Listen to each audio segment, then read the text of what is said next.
সমাজে যে মেয়েটা যত স্ট্রং তার ইমোশনাল নিড বা সাপোর্টকে তত অবহেলা করা হয়। কেন জানেন? কারণ সমাজ ধরে নেয় যে মেয়ে নিজের পায়ে দাঁড়াতে পারে সে কাঁদে না, ভাঙে না, তার সাপোর্টও লাগে না। সমাজ বলে তুমি তো পারো, তুমি তো অন্যদের মতো না। স্ট্রং মেয়েরা প্রশ্ন তোলে, অন্যায়ের বিরুদ্ধে দাঁড়ায়, ইমোশনাল ম্যানিপুলেশন সহ্য করে না তারা।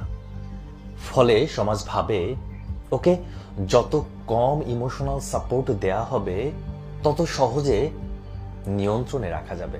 আসলে কি জানেন, মেয়েরা যত স্ট্রং তার কষ্ট ততটাই অদৃশ্য। সমাজ বলে ও শক্ত, ও সামলে নিতে পারবে, ও পারবে। এই শব্দটা না ভীষণ নিষ্ঠুর। কেউ জিজ্ঞেস করে না ও সামলাতে সামলাতে ক্লান্ত কিনা।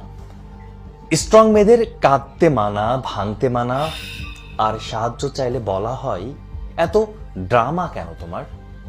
দুর্বল হলে সহানুভূতি আর শক্ত হলে অবহেলা। কারণ সমাজ শক্ত মেয়েকে মানুষ না, দায়িত্ব ভেবে নেয়। আর এইভাবেই স্ট্রং মেয়েদের কষ্টকে নরমালাইজ করে ফেলা হয়।